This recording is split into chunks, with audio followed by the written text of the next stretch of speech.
Hello guys, I decided to split retinol and vitamin K2 because with K2 there is some super fun paper that I would like to discuss in detail, and I also want to contemplate it a little bit more because it's one of the most ridiculous papers I've ever read, and so we'll have some interesting conversation in one of the next episodes on vegan deficiencies. Today we're discussing only retinol. Before we begin, I would like to ask you two things. First, have you, when you were researching vegan diets, have any of the vegan MDs that many people follow for vegan health advice when they do the research to make the vegan diet appropriate and balanced, has any of them ever told you to do a genetic test to see if this diet is even possible for you? Drop in the comments if you ever heard this advice. Also, does PETA fund those genetic tests for future vegans?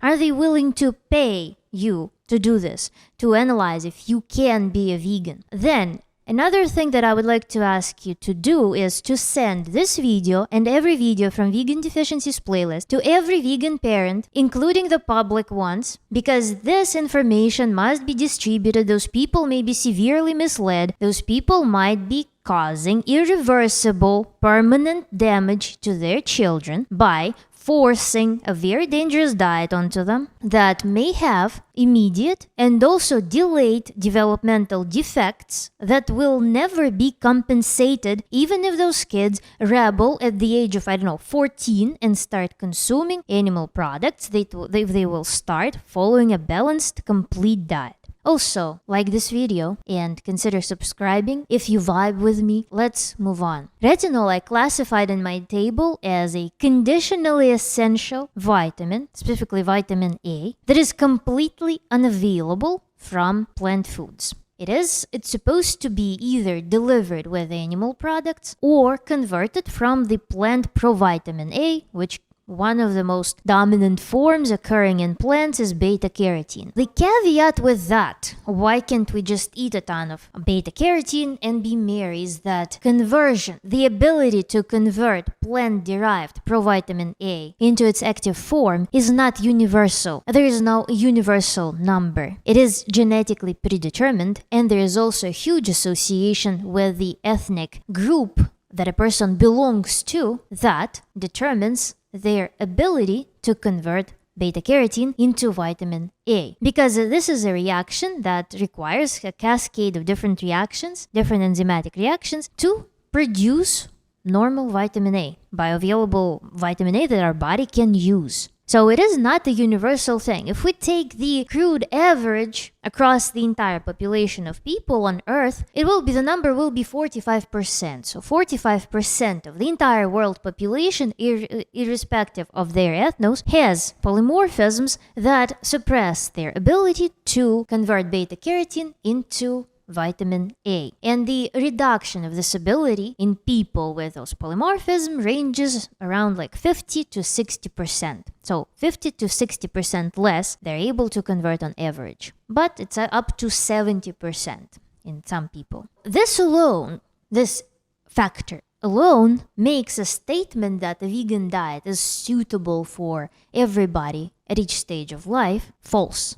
It's false. It's not for everybody. It's one of the polymorphisms that exist in people that make them able or not able to produce certain nutrients. It's a fallacy that people just consume on a whim, and why I asked about the genetic test, I want you to drop down. Do you have those polymorphisms? Write in the comments. I want every vegan who stumbles upon this video to write down in the comments, do you have those polymorphisms? And for people who do, you either need to feed off basically boiled carrots and boiled sweet potatoes with copious amounts of fat, preferably animal fat, but you're vegan, you can't do that. Or you need to opt for supplemental vitamin A. And seemingly why not? But vitamin A supplements, they have not only side effects, they have potential complications. It's a very dangerous supplement. Yet vitamin A is a fundamental vitamin for our body. So let's look at the numbers. In summary, a range of S&Ps can influence the effectiveness of using plant-based provitamin A carotenoids to increase vitamin A status in at high-risk population groups, and this effect may vary depending on ethnic origin. So some people simply rely on animal foods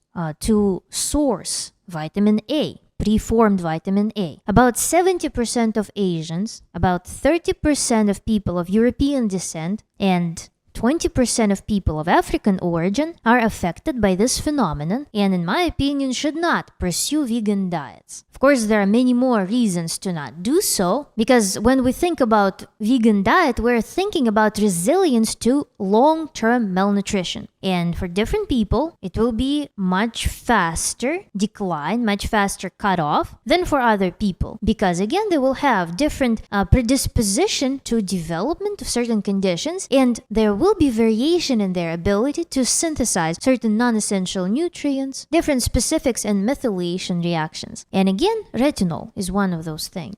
Again, on average, half of the world population is unable to efficiently convert beta-carotene into retinol. Half. So when you dare to open your mouth to people who become ex-vegans again with your hatred, think twice.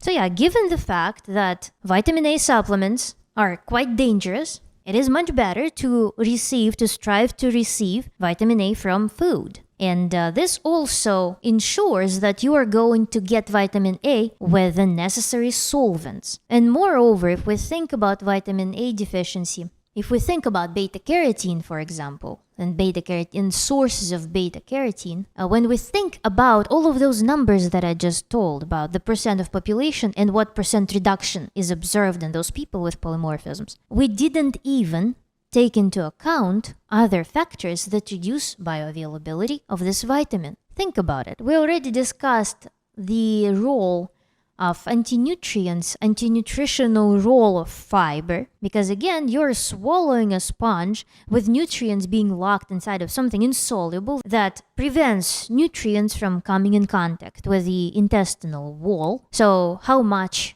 are you just going to pass through you and put down the drain, put down the toilet? Actually, people who are into environmental impact of vegan diet, please also provide me calculations that show how much land you're wasting because of reduction of bioavailability of protein, minerals, vitamins, the factor of reduction that just goes straight through you and down the toilet. It's a huge percent. It's over 50% of nutrients you're losing through that. You need to factor it in. The factors that will hinder the bioavailability of beta-carotene on top of your innate ability to convert it into the usable form of vitamin A will include, of course, fiber, cellulose. Then another thing is if you are on no-fat diet, so people who are starchivores, who are grainivores, congratulations, you are not going to metabolize this vitamin ever. Then another factor is that you are, as a vegan, you are choline deficient. Like 90%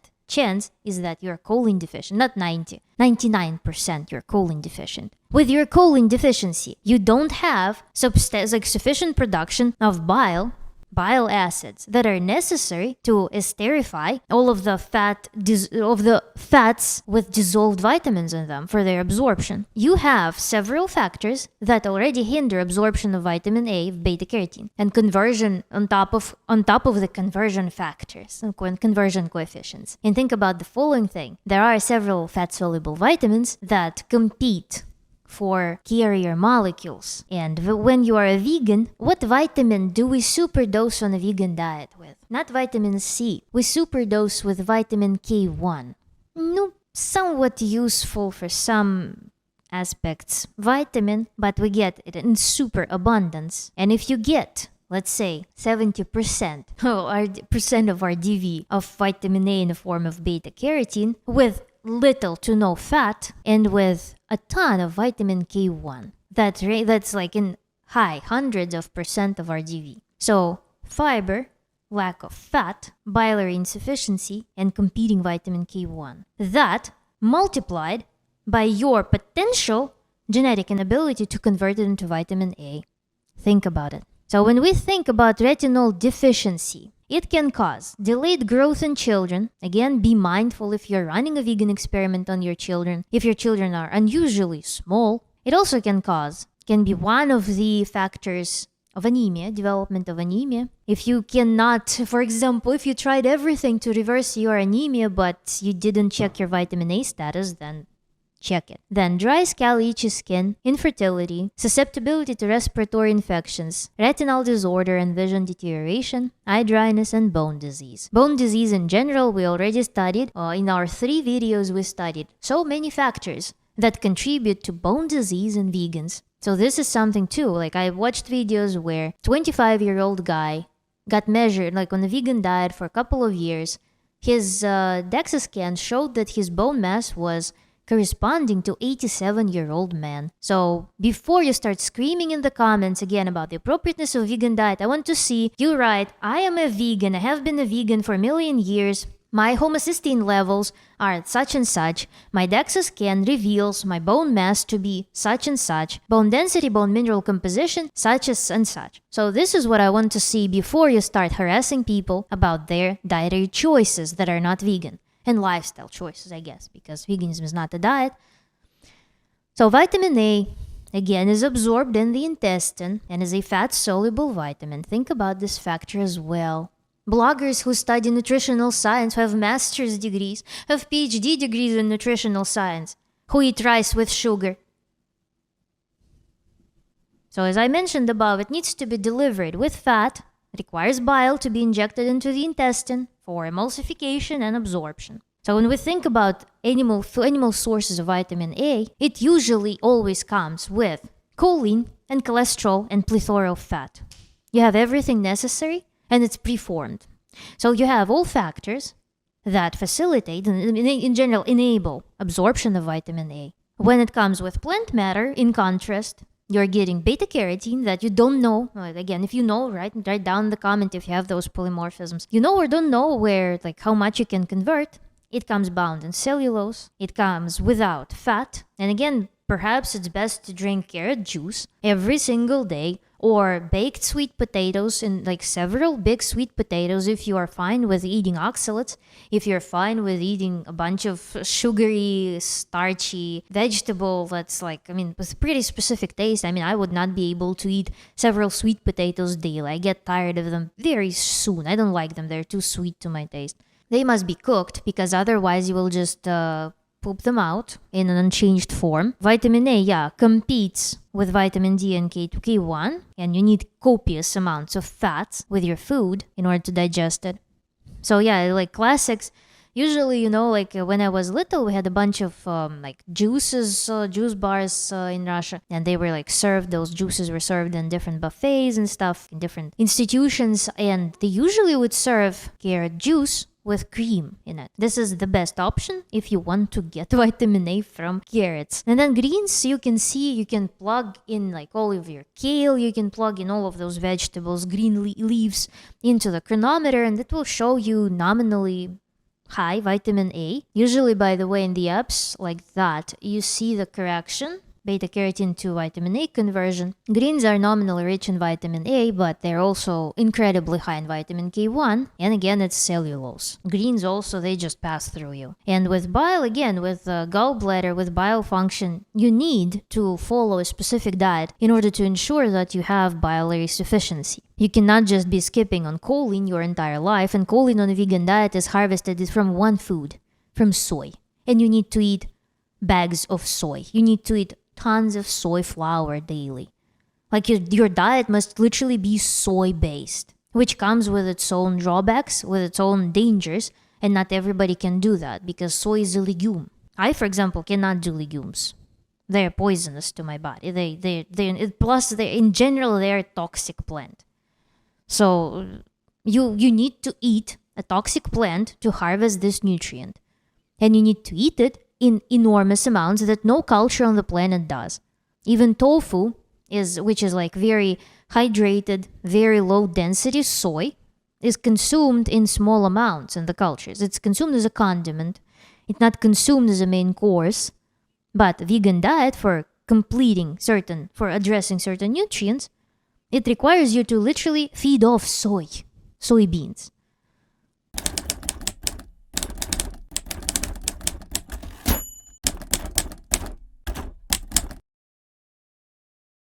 Even though you know that we discussed already that vitamin A, preformed vitamin A, may be toxic, and that's why supplementation with vitamin A is not advised usually. Beta-carotene is typically considered safe, but nobody studied populations that literally eat tons of beta-carotene. There are only a few studies, and usually it's believed that beta-carotene is an antioxidant.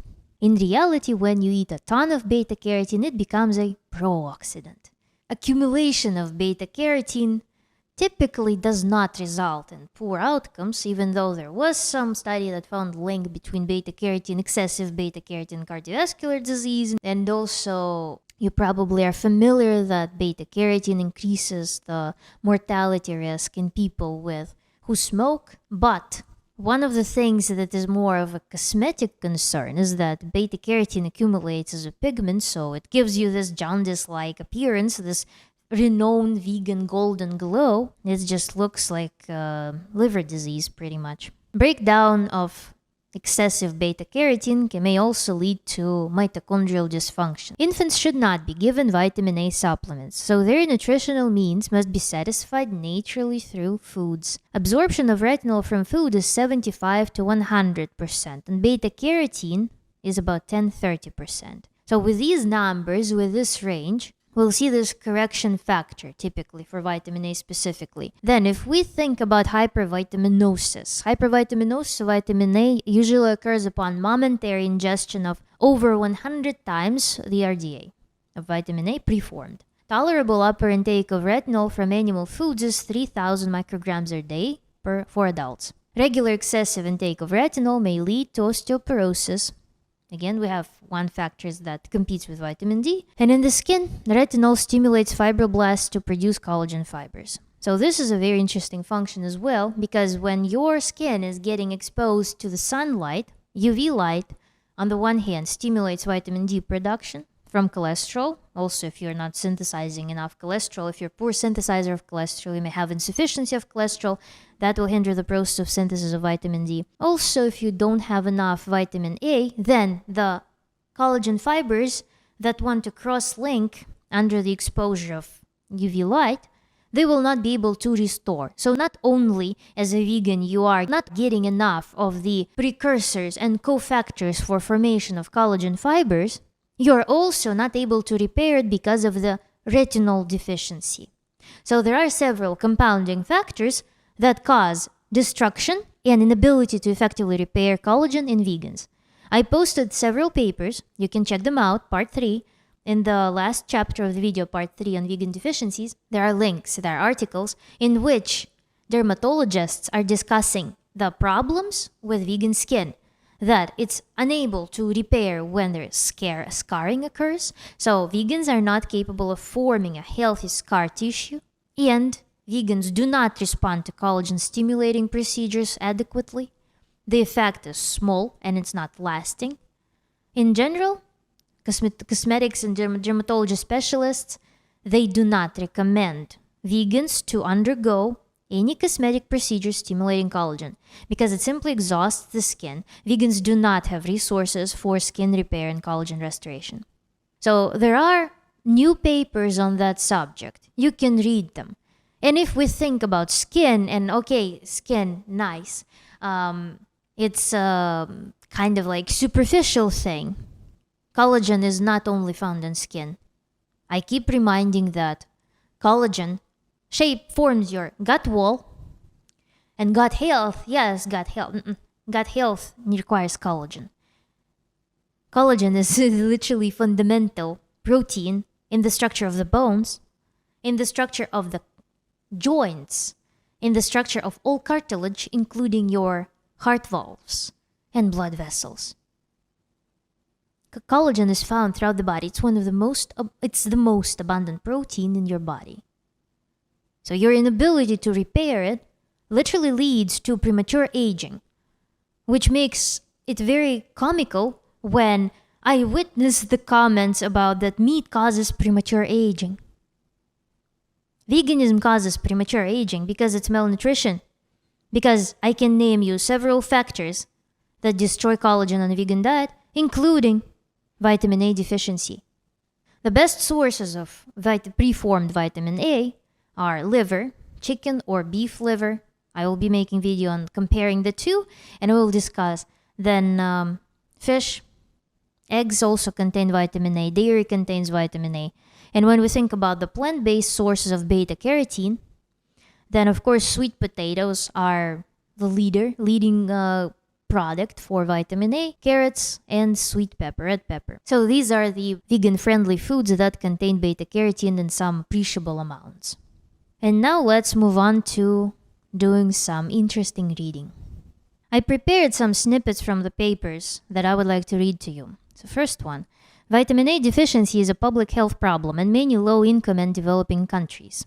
And literally I made a post that animal food consumption, animal product consumption, is usually associated with higher level of life, with higher quality of life of people, whereas plant-based diets are typically associated with poverty, with famine, with social unrest, with social problems, with child mortality. So we're reading here that vitamin A deficiency is a public health problem in many low-income and developing countries worldwide. The prevalence of vitamin A deficiency is estimated to be 190 million in preschool-age children. So literally, vegan parents, they live in first world countries. They spend some enormous amounts of money on vegan foods, some superfoods that are literally empty, and they simulate for their children. They literally simulate the quality of life, the level of development that they would get growing up in the most misfortunate community somewhere in a super impoverished country with insanely bad conditions. So they live in mansions. They eat all sorts of powders. They eat all sorts of totally meaningless foods imported from all of those impoverished countries. And they literally simulate the conditions of children. Like the United Nations are trying to address all those problems. Vegan parents do this, being super rich. I don't know. In the Philippines, the 2013 National Nutrition Survey conducted by the Food and Nutrition Research Institute found that the vitamin D deficiency among 6 to 12-year-old school children is 10%, which is of moderate severity. Vitamin A deficiency has largely disappeared in wealthy populations where preformed vitamin A is acquired from costly animal products and supplements. In poor and developing nations, however, vitamin A is mainly obtained from its precursor, beta-carotene, by eating plants. The requirements for vitamin A can be satisfied either by consumption of animal foods containing preformed vitamin A, that is retinol esters, or by plant foods containing provitamin A. According to Samtrala, plant-based commodities remain to be the major food source among Filipino households. In fact, throughout the years, food consumption from plants has increased, where the highest plant source consumption was noted in 1978, with almost 77.5% of total food intake by food source. So the frequency of then another snippet is about the incidence of the genetic variations of that determine whether people will be able or not to convert beta-carotene into vitamin A. The frequencies of these variants R267S and A379V with at least one TLL were identified in this group of Filipino children and adolescents living in the NCR and found to have as high as 20.3 and 44.7% respectively. These genotypic frequencies were discovered to be distinct, ethnicity-specific, when compared with other population groups such as European ancestry, 63 and 44% respectively, African ancestry, 48% and 18% respectively, and Japanese ancestry, 21 and 27% respectively. Consistent with the report from the International HapMap project, these particular BCMO1 SNPs exhibit highly different genotype frequencies in diverse populations, possibly pointing to selection pressure related to vitamin A status. Collectively, these preliminary data provide that between 20.3 and 44.7% of the Filipino population may be deprived of vitamin A requirements due to presence of one of these two variant genotypes. Nevertheless, these results might be important especially for the Filipino population, since individuals with polymorphisms in the BCMO1 gene may also have a higher requirement for preformed vitamin A to address vitamin A deficiency, which is still a relatively frequently occurring state in developing countries such as Philippines. Then for people who are still in honeymoon on their vegan diet, Liver stores must be mobilized in times of dietary retinoid insufficiency to supply peripheral tissues with retinoid needed for maintaining various essential biological functions. Mobilization requires that the retinyl ester first be hydrolyzed back to retinol. Upon hydrolysis, the retinol is thought to be transferred back to the hepatocyte, where it is bound by its specific transport protein, RBP. Once bound by RBP, the retinol-RBP complex enters the bloodstream for transport to peripheral tissues. A changed RBP-retinol complex has been associated with an increased delivery of retinol to different tissues and might possibly explain our retinol plasma and lung tissue concentrations in BC mole in mice. The surprising findings in retinol levels in mice and the understanding of these differences are especially important in understanding the effects of beta-carotene in humans, in particular since downstream beta-carotene metabolism is different between mice and humans and also between humans. Concerning retinol concentration as primary basis of vitamin A status, it is actually the measurement of liver stores of vitamin A that is considered the gold standard to assess an individual's vitamin A status. Then, the results of this study shall inform research on reducing vitamin A deficiency among Filipino children, since it may be basis in testing future researchers that shall explore inter-individual variable responses to the addition of beta-carotene-rich foods in the diet. In the end, the association of genotypes with indicators of vitamin A deficiency will lead to the formulation of appropriate recommendations such as increased beta-carotene or preformed vitamin A intake, or the use of vitamin A supplements. For example, an individual or a group of individuals exhibiting vitamin A deficiency or at risk with low capacity to convert provitamin A carotenoids should be given preformed vitamin A supplement. And so it amuses me the vigor to literally live a super upscale lifestyle with all of those superfoods, with all of those overpriced smoothies, instead of supporting your local farmers, instead of supporting normal farm culture. Instead, we're living a super elitist lifestyle that fully relies on the import and slave labor in those specific countries where they actually have all those conditions in order for you to pay a ton of money to have exactly the same health issues and detrimental effects in children as in those countries. This is totally screwed up to me. Then another paper that I found is that vitamin A antagonizes decreased cell growth and elevated collagen-degrading matrix metalloproteinases and stimulates collagen accumulation in naturally aged human skin. So vitamin A in general starting to supply enough preformed vitamin A after the vegan diet is one of the important factors in actually restoring normal youthful appearance. If your eyes got sucked back into the orbitals, if your skin started being super thin, I have a cool reel illustrating how vegan skin feels after a couple of years. To restore your joints, to restore your bones, vitamin A is incredibly important. So this is literally the paper that points to the modern obsession with retinol creams. You find them a lot. Retinol in general gained such a popularity in the recent years. I think this is something to think about and take good action towards. And then another paper that I found is association between serum retinol and overall and cause-specific mortality in a 30-year prospective cohort study. So this study studies association between retinol, serum retinol, and all-cause mortality. If we read some summary discussion. I guess they don't have conclusion here. It's like discussion. Retinol biochemical status and cause-specific mortality, particularly cardiovascular disease mortality, has been only sporadically studied with conflicting findings and several null associations reported. By contrast, serum retinoic acid was inversely associated with overall and cardiovascular disease mortality among 1,500 patients with coronary artery disease, with those in the highest serum quartile experiencing 35 and 40% lower mortality respectively, as compared with those in the lowest quartile category. In 1,530 acute ischemic stroke patients, lower retinoic acid concentrations were related to high risk of overall and cardiovascular disease mortality, independent of other risk factors, results that were essentially consistent with the present findings. Case control studies have also documented inverse associations of plasma retinol with risk of cardiovascular disease, including coronary heart disease, stroke, and cardiovascular disease mortality.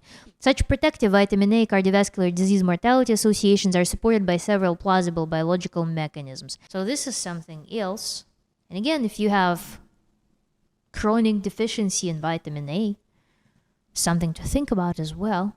And then again, addressing this to vegan parents, worldwide, most vitamin A deficiency cases occur in children less than 5 years of age in developing countries. People who eat rice and sugar and feed that to their children exclusively and stuff like that. Please think about it. Global vitamin A deficiency estimates in young children are decreasing, but have been approximated 30% in children less than 5 years of age and account for about 2% of all deaths in this age group. Pregnant and lactating women are also at increased risk of vitamin A deficiency due to increased daily requirements. Results from a 2019 study in rural Ethiopia revealed vitamin A deficiency in 76% of lactating mothers. Vitamin A deficiency does not appear to have a gender predilection. In the United States, general population vitamin A deficiency is rare, estimated 0.3% in 2013. In fact, the prevalence of vitamin A toxicity in the US is much greater than deficiency. Symptomatic deficiency usually involves a malabsorptive process of or a severely restrictive diet. 16% of children with IBD in the United States have vitamin A deficiency at diagnosis. A higher prevalence is found in Crohn's disease than in ulcerative colitis. Vitamin A has a role in the regeneration of visual pigment, maintenance of mucosal membranes, and immune function. Deficiency can lead to night blindness due to poor regeneration of visual pigment and retinal rods.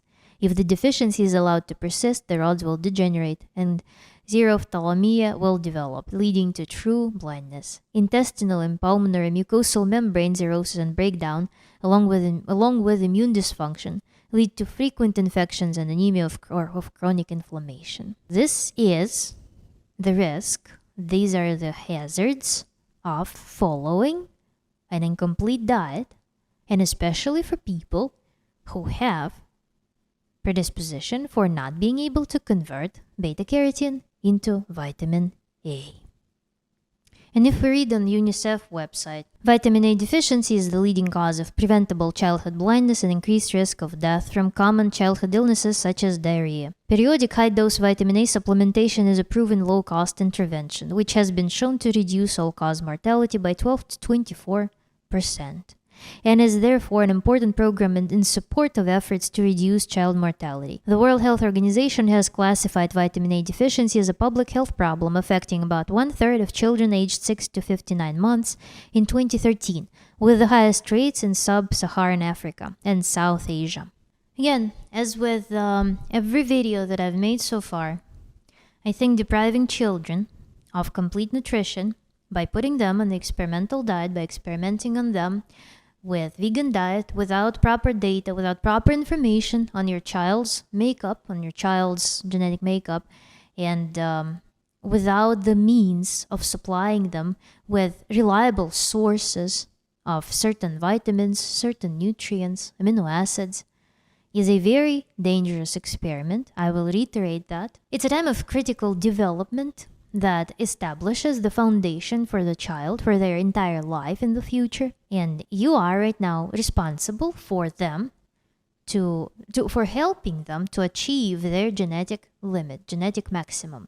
Think about it.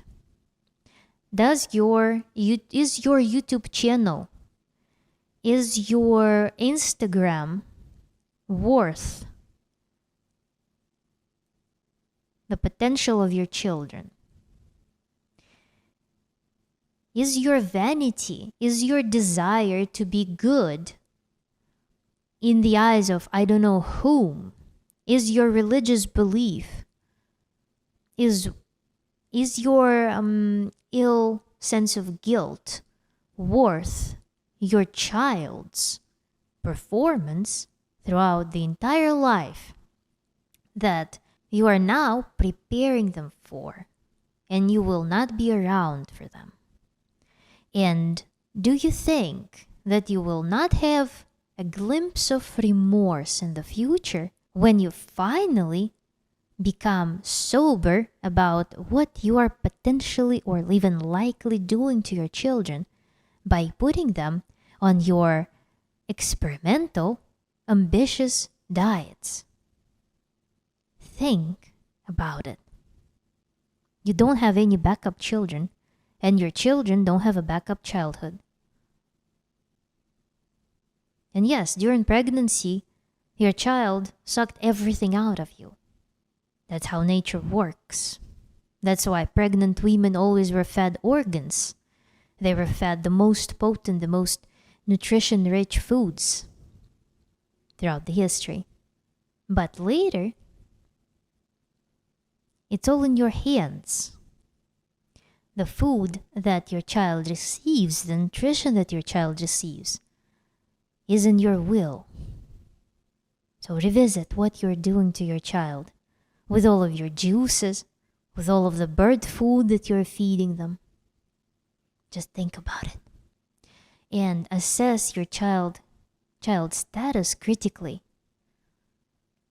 You need a little bit more than a general blood work. You need a little bit more than a general vegan panel that includes B12. You need quite a bit more of testing to determine if everything is okay. Think about it. And watch other videos of mine. Again, it's all science in progress. It's an experiment. I'm not claiming that anything that there is 100,000% true. This is what we know. There is a lot that we don't know. Veganism is a strange, counter-evolutionary move in human history. And it's a sacrifice of multiple human functions that uniquely developed in Homo sapiens under certain nutritional conditions. And so just think about the factors that you may not have been thinking about. Thank you for watching. Next video in the series will be likely K2. Bye.